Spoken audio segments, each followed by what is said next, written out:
শুভা, রবীন্দ্রনাথ ঠাকুর। ১।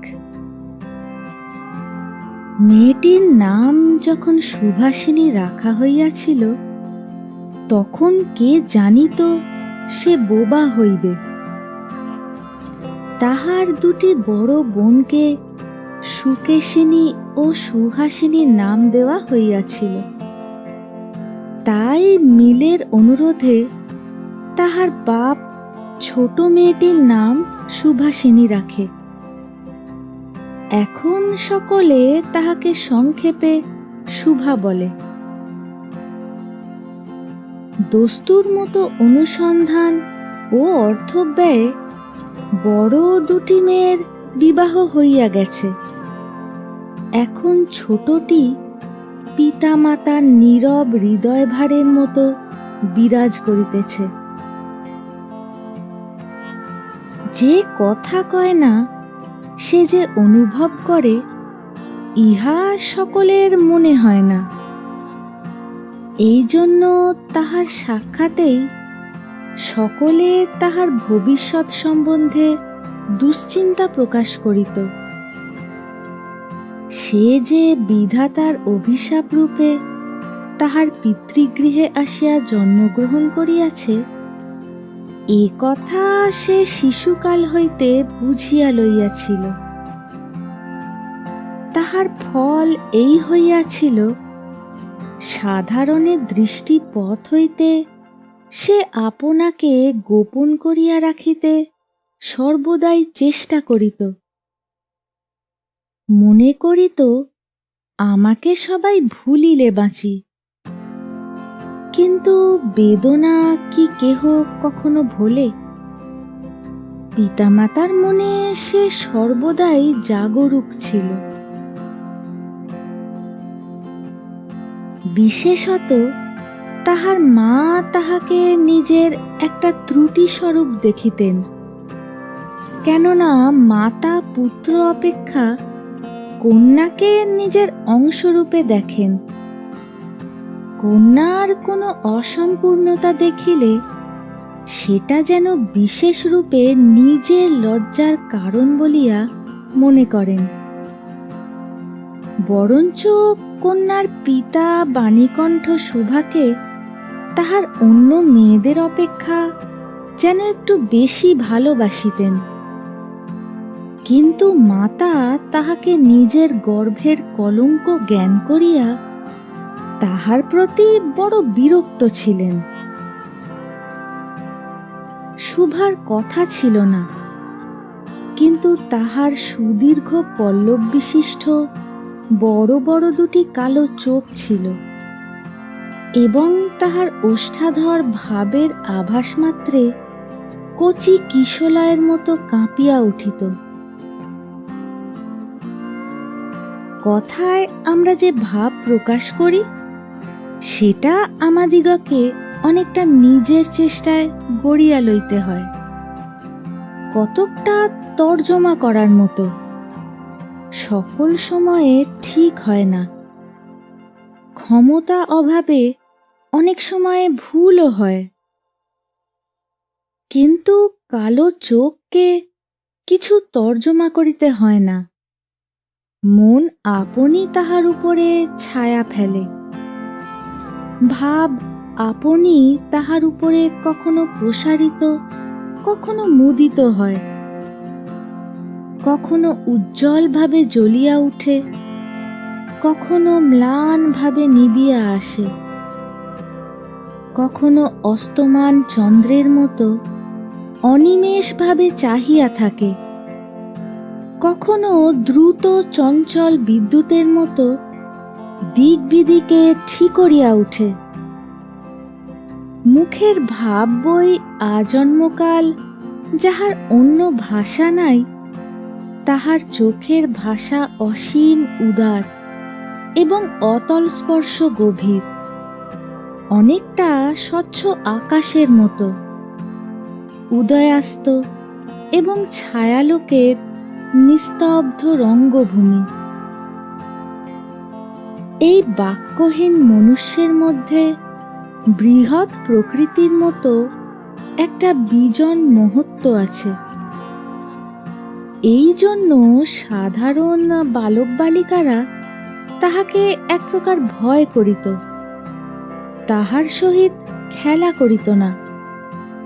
সে নির্জন দ্বীপ্রহরের মতো শব্দহীন এবং সঙ্গীহীন।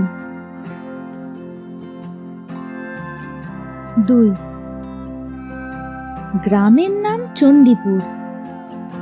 নদীটি বাংলাদেশের একটি ছোট নদী, গৃহস্থ ঘরের মেয়েটির মতো। বহু দূর পর্যন্ত তাহার প্রসার নহে।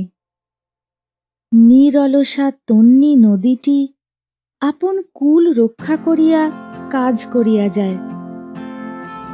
দুই ধারের গ্রামের সকলেরই সঙ্গে তাহার যেন একটা না একটা সম্পর্ক আছে। দুই ধারে লোকালয় এবং তরুচ্ছায়া ঘন উচ্চ তট। নিমতল দিয়া গ্রামলক্ষ্মী স্রোতস্বিনী আত্মবিস্মৃত দ্রুত পদক্ষেপে প্রফুল্ল হৃদয়ে আপনার অসংখ্য কল্যাণ কার্যে চলিয়াছে। বাণীকণ্ঠের ঘর নদীর একেবারে উপরেই।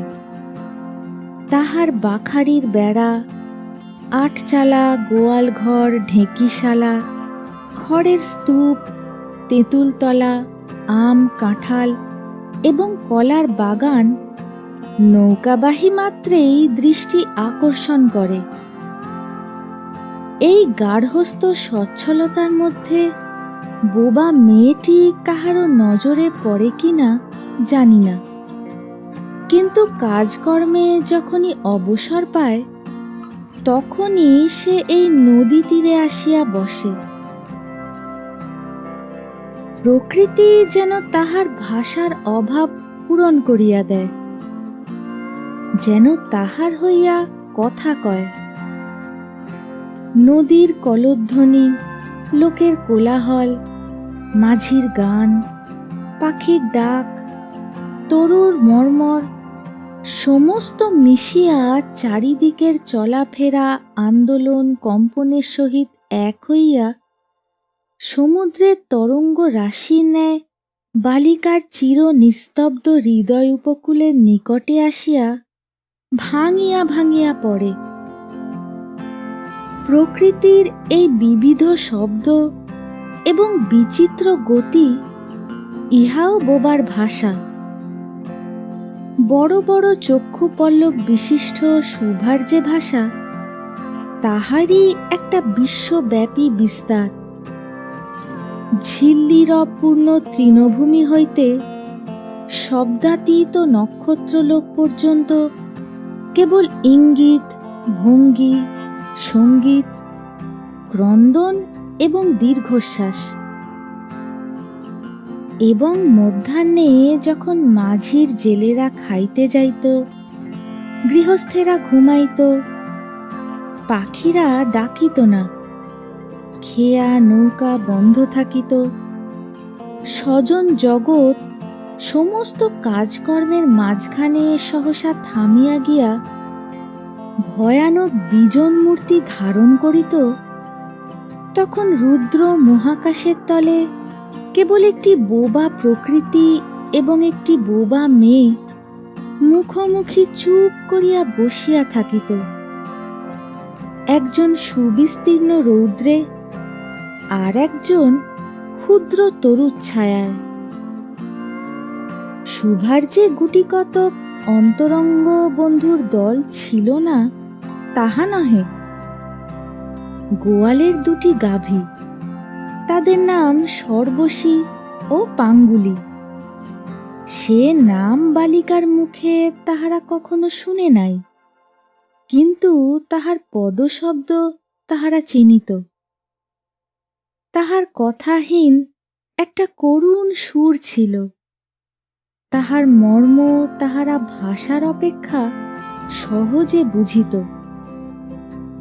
শুভা কখন তাহাদের আদর করিতেছে, কখন ভৎসনা করিতেছে, কখন মিনতি করিতেছে, তাহারা মানুষের অপেক্ষা ভালো বুঝিতে পারিত। শুভা গোয়ালে ঢুকিয়া দুই বাহুর দ্বারা সর্বশীর গ্রীবা বেষ্টন করিয়া তাহার কানের কাছে আপনার গণ্ডদেশ ঘর্ষণ করিত এবং পাঙ্গুলি স্নিগ্ধ দৃষ্টিতে তাহার প্রতি নিরীক্ষণ করিয়া তাহার গা চাটিত।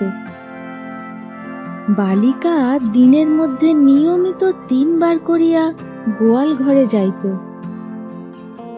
তাহা ছাড়া অনিয়মিত আগমনও ছিল। গৃহে যেদিন কোনো কঠিন কথা শুনিত, সেদিন সে অসময়ে তাহার এই মুখ বন্ধু দুটির কাছে আসিত। তাহার সহিষ্ণুতা পরিপূর্ণ বিষাদ শান্ত দৃষ্টিপাত হইতে তাহারা কি একটা অন্ধ অনুমান শক্তির দ্বারা বালিকার মর্ম বেদনা যেন বুঝিতে পারিত এবং ভার গা ঘেঁষিয়া আসিয়া অল্পে অল্পে তাহার বাহুতে শিং ঘষিয়া ঘষিয়া তাহাকে নির্বাক ব্যাকুলতার সহিত সান্ত্বনা দিতে চেষ্টা করিত। ইহার ছাড়া ছাগল এবং বিড়াল শাবকও ছিল, কিন্তু তাহাদের সহিত শুভার এরূপ সমকক্ষ ভাবের মৈত্রী ছিল না। তথাপি তাহারা যথেষ্ট আনুগত্য প্রকাশ করিত। বিড়াল শিশুটি দিনে এবং রাত্রে যখন তখন শুভার গরম কোলটি নিঃসংকোচে অধিকার করিয়া সুখ নিদ্রার আয়োজন করিত এবং শুভা তাহার গ্রীবা ও পৃষ্ঠে কোমল অঙ্গুলি বুলাইয়া দিলে যে তাহার নিদ্রাকর্ষণের বিশেষ সহায়তা হয়, ইঙ্গিতে এরূপ অভিপ্রায়ও প্রকাশ করিত। 3. উন্নত শ্রেণীর জীবের মধ্যে শুভার আরও একটি সঙ্গী জুটিয়াছিল, কিন্তু তাহার সহিত বালিকার ঠিক কিরূপ সম্পর্ক ছিল তাহা নির্ণয় করা কঠিন, কারণ সে ভাষা বিশিষ্ট জীব। সুতরাং উভয়ের মধ্যে সমভাষা ছিল না। গোসাইদের ছোট ছেলেটি, তাহার নাম প্রতাপ, লোকটি নিতান্ত অকর্মণ্য। সে যে কাজকর্ম করিয়া সংসারের উন্নতি করিতে যত্ন করিবে, বহু চেষ্টার পর বাপ মা সে আশা ত্যাগ করিয়াছেন। অকর্মণ্য লোকের একটা সুবিধা এই যে আত্মীয় লোকেরা তাহাদের উপর বিরক্ত হয় বটে, কিন্তু প্রায় তাহারা নিঃসম্পর্ক লোকেদের প্রিয় পাত্র হয়, কারণ কোনো কার্যে আবদ্ধ না থাকাতে তাহারা সরকারি সম্পত্তি হইয়া দাঁড়ায়। শহরে যেমন এক আধটা গৃহ সম্পর্কহীন সরকারি বাগান থাকা আবশ্যক, তেমনি গ্রামে 2-4টা অকর্মণ্য সরকারি লোক থাকার বিশেষ প্রয়োজন। কাজে কর্মে আমোদে অবসরে যেখানে একটা লোক কম পড়ে, সেখানেই তাহাদিগকে হাতের কাছে পাওয়া যায়। প্রতাপের প্রধান শখ ছিপ ফেলিয়া মাছ ধরা।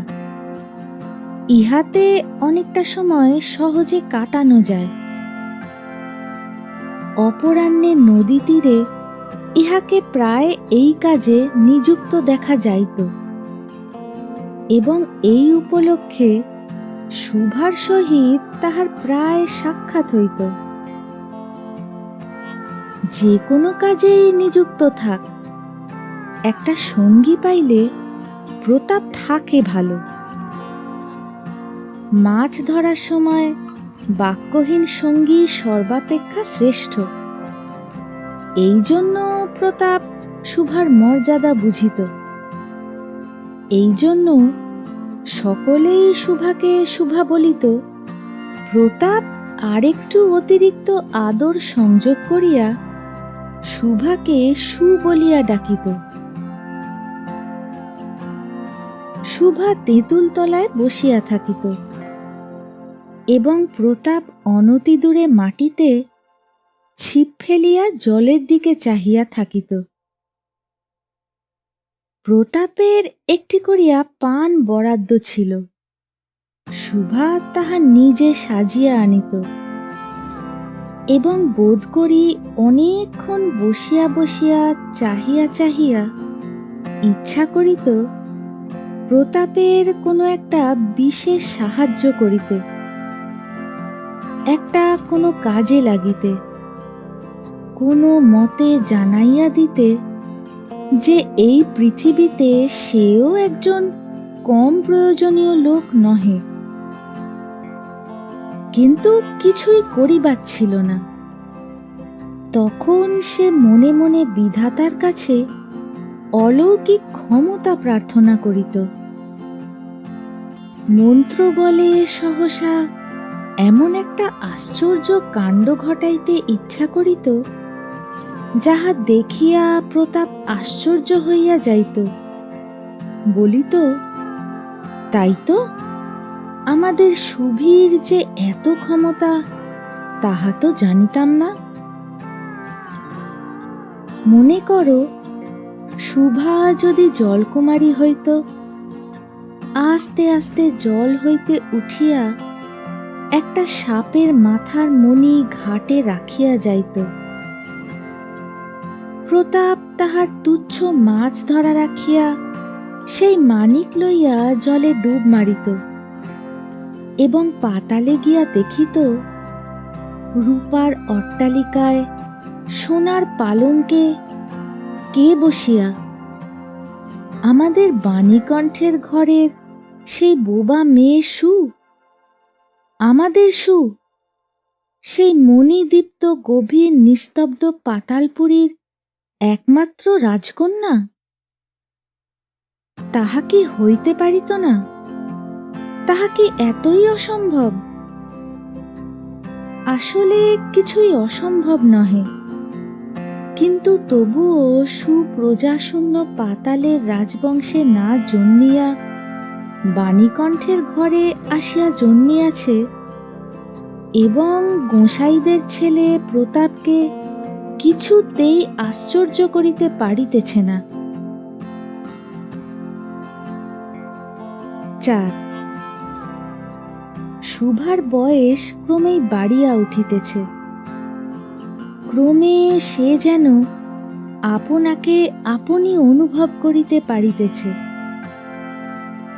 যেন কোনো একটা পূর্ণিমা তিথিতে কোনো একটা সমুদ্র হইতে একটা জোয়ারের স্রোত আসিয়া তাহার অন্তরাত্মাকে এক নূতন অনির্বচনীয় চেতনা শক্তিতে পরিপূর্ণ করিয়া তুলিতেছে।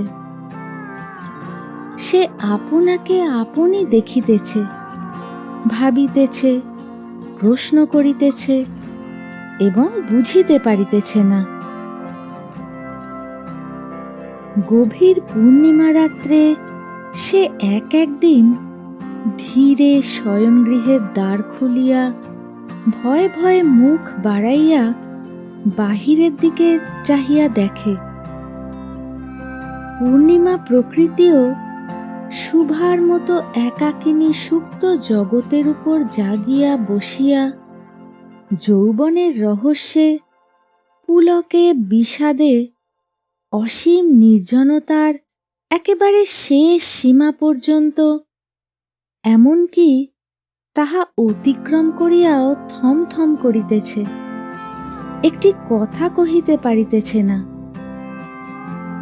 এই নিস্তব্ধ ব্যাকুল প্রকৃতির প্রান্তে একটি নিস্তব্ধ ব্যাকুল বালিকা দাঁড়াইয়া।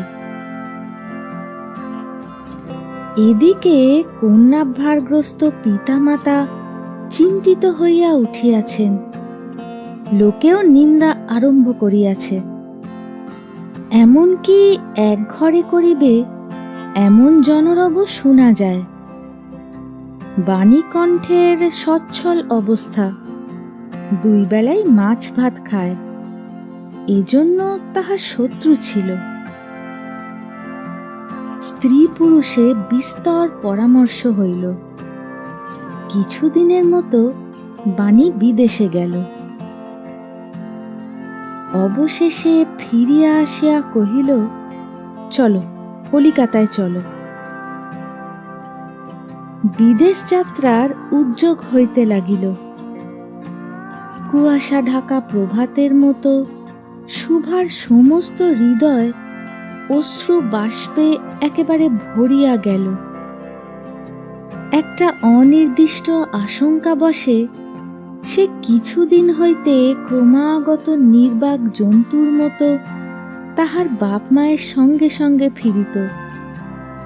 ডাগর চক্ষু মেলিয়া তাহাদের মুখের দিকে চাহিয়া কি একটা বুঝিতে চেষ্টা করিত, কিন্তু তাহারা কিছু বুঝাইয়া বলিতেন না। ইতিমধ্যে একদিন অপরাহ্নে জলে ছিপ ফেলিয়া প্রতাপ হাসিয়া কহিল, কি রে সু, তোর নাকি বর পাওয়া গেছে? তুই বিয়ে করতে যাচ্ছিস? দেখিস আমাদের ভুলিস নে। বলিয়া আবার মাছের দিকে মনোযোগ করিল। মর্মবিদ্ধ হরিণী ব্যাধের দিকে যেমন করিয়া তাকায়, নীরবে বলিতে থাকে, আমি তোমার কাছে কি দোষ করিয়াছিলাম? শুভা তেমনি করিয়া প্রতাপের দিকে চাহিল। সেদিন গাছের তলায় আর বসিল না। বাণীকণ্ঠ নিদ্রা হইতে উঠিয়া শয়নগৃহে তামাক খাইতেছিলেন। শুভা তাহার পায়ের কাছে বসিয়া তাহার মুখের দিকে চাহিয়া কাঁদিতে লাগিল। অবশেষে তাহাকে সান্ত্বনা দিতে গিয়া বাণীকণ্ঠের শুষ্ক কপলে অশ্রু গড়াইয়া পড়িল। কাল কলিকাতায় যাইবার দিন স্থির হইয়াছে। শুভা গোয়াল ঘরে তাহার বাল্য সখীদের কাছে বিদায় লইতে গেল। তাহাদিগকে স্বহস্তে খাওয়াইয়া গলা ধরিয়া একবার 2 চোখে যত পারে কথা ভরিয়া তাহাদের মুখের দিকে চাহিল। 2 নেত্র পল্লব হইতে টপ টপ করিয়া অশ্রু জল পড়িতে লাগিল। সেদিন শুক্ল দ্বাদশীর রাত্রি। শুভা শয়নগৃহ হইতে বাহির হইয়া তাহার সেই চিরপরিচিত নদী তটে সম্পশয্যায় লুটাইয়া পড়িল। যেন ধরণীকে, এই প্রকাণ্ড মুখ মানব মাতাকে 2 বাহুতে ধরিয়া বলিতে চাহে, তুমি আমাকে যাইতে দিও না মা, আমার মতো 2টি বাহু বাড়াইয়া তুমিও আমাকে ধরিয়া রাখো। কলিকাতার এক বাসায় শুভার মা একদিন শুভাকে খুব করিয়া সাজাইয়া দিলেন। আটিয়া চুল বাঁধিয়া, খোপায় জরির ফিতা দিয়া, অলঙ্কারে আচ্ছন্ন করিয়া তাহার স্বাভাবিক শ্রী যথাসাধ্য বিলুপ্ত করিয়া দিলেন। শুভার 2 চক্ষু দিয়া অশ্রু পড়িতেছে। পাছে চোখ ফুলিয়া খারাপ দেখিতে হয়, এজন্য তাহার মাতা তাহাকে বিস্তর ভৎসনা করিলেন, কিন্তু অশ্রু জল ভৎসনা মানিল না। বন্ধু সঙ্গে বর স্বয়ং কোণে দেখিতে আসিলেন। কন্যার বাপ মা চিন্তিত, শঙ্কিত, শশব্যস্ত হইয়া উঠিলেন, যেন দেবতা স্বয়ং নিজের বলির পশু বাছিয়া লইতে আসিয়াছেন। মা নেপথ্য হইতে বিস্তর তর্জন গর্জন শাসন করিয়া বালিকার অশ্রু স্রোত দ্বিগুণ বাড়াইয়া পরীক্ষকের সম্মুখে পাঠাইলেন। পরীক্ষক অনেকক্ষণ নিরীক্ষণ করিয়া বলিলেন, মন্দ নহে। বিশেষত বালিকার ক্রন্দন দেখিয়া বুঝিলেন ইহা হৃদয় আছে, এবং হিসাব করিয়া দেখিলেন যে হৃদয় আজ বাপ মায়ের বিচ্ছেদ সম্ভাবনায় ব্যথিত হইয়া উঠিয়াছে, সেই হৃদয় আজ বাদে কাল আমারই ব্যবহারে লাগিতে পারিবে। শুক্তির মুক্তার ন্যায় বালিকার অশ্রুজল কেবল বালিকার মূল্য বাড়াইয়া দিল। তাহার হইয়া আর কোনো কথা বলিল না। পঞ্জিকা মিলাইয়া খুব একটা শুভ লগ্নে বিবাহ হইয়া গেল। বোবা মেয়েকে পরের হস্তে সমর্পণ করিয়া বাপ মা দেশে চলিয়া গেল। তাহাদের জাতি ও পরকাল রক্ষা হইল। বর পশ্চিমে কাজ করে। বিবাহের অনতিবিলম্বে স্ত্রীকে পশ্চিমে লইয়া গেল। সপ্তাহখানেকের মধ্যে সকলেই বুঝিল নববধূ বোবা। তা কেহ বুঝিল না সেটা তাহার দোষ নহে। সে কাহাকেও প্রতারণা করে নাই। তাহার দুটি চক্ষু সকল কথাই বলিয়াছিল, কিন্তু কেহ তাহা বুঝিতে পারে নাই। সে চারিদিকে চায়, ভাষা পায় না। যাহারা বোবার ভাষা বুঝিত, সেই আজন্ম পরিচিত মুখগুলি দেখিতে পায় না। বালিকার চির নীরব হৃদয়ের মধ্যে একটা অসীম অব্যক্ত ক্রন্দন বাজিতে লাগিল। অন্তর্যামী ছাড়া আর কেহ তাহা শুনিতে পাইল না। এবার তাহার স্বামী চক্ষু এবং কর্ণেন্দ্রিয়ের দ্বারা পরীক্ষা করিয়া এক ভাষা বিশিষ্ট কন্যা বিবাহ করিয়া আনিল।